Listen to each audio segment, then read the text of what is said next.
தினமும் நம்ம சாப்பாட்டுல ரசம் சேர்த்துக்கணுமா? நம்மளுடைய உணவு முறை தெளிவாக சித்தரிக்கப்பட்ட ஒன்று. நம்ம சமையல் கலையும் சரி, நம்ம உணவு முறையும் சரி, நம்மளுடைய அந்த டயட்ரி பேட்டர்ன்.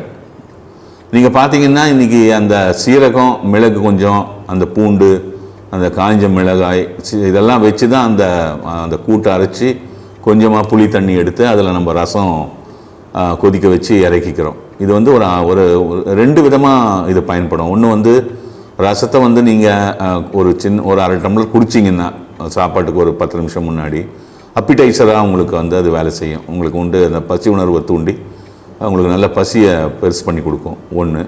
ரெண்டாவது நீங்கள் சாப்பிட்ற சாப்பாடு, சாம்பாரோ குழம்போ எல்லாம் போட்டு சாப்பிட்டுட்டு கடைசியாக கொஞ்சம் ரசம் சாதம் நீங்கள் சாப்பிட்டீங்கன்னா அது உங்களுக்கு எளிதான ஜீரணத்திற்கு வழிவகுக்கும். நீங்கள் தெற்க நம்ம சதர்ன் சைடில் எல்லார் வீட்லேயும் பார்த்தீங்கன்னா, எஸ்பெஷலி நீங்கள் தமிழ்நாடு, ஆந்திரா, கேரளா தெரியாது எனக்கு, கர்நாடகாவில் பார்த்துருக்கேன், ஆந்திராவில் பார்த்துருக்கேன், தமிழ்நாட்டில் ஃபுல்லாக பார்த்துருக்கேன். எல்லார் வீட்லேயுமே கண்டிப்பாக தமிழ் பாரம்பரியத்தில் இருக்கக்கூடிய எல்லார் வீட்லேயுமே எது இல்லைனாலும் ரசம் மட்டும் இருக்கும். ஒரு சாம்பார் ஒரு மோர் குழம்பு இருந்தால் கூட ரசம் கண்டிப்பாக இருக்கும். ஏன்னா எல்லாம் போய் சாப்பிட்டுட்டு கடைசியாக கொஞ்சம் சாதம் போட்டு ரசம் போட்டு சாப்பிட்டு தான் எழுந்துப்பாங்க. அது நீங்கள் மொத்த சாப்பாடையும் அது உங்களுக்கு வயிற்றுக்குள்ளே போன மொத்த உணவையும் உங்களுக்கு எளிதாக ஜீரணித்து அந்த பல்பாக ஆக்கக்கூடிய அந்த இதுக்கு துணை புரியும்.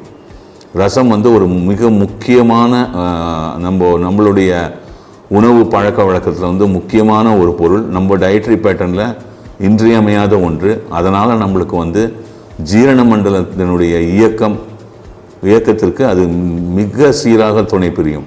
அதனால் எல்லார் வீட்லேயும் ரசம் இருக்கும். கண்டிப்பாக நீங்கள் எவ்வளோ சாப்பிட்டாலும் ஒரு கைப்பிடி சாதம் கொஞ்சம் ரசம் போட்டு கடைசியாக சாப்பிட்டு எழுந்துக்கிறது கண்டிப்பாக உங்களுக்கு நல்லது. வணக்கம், நன்றி.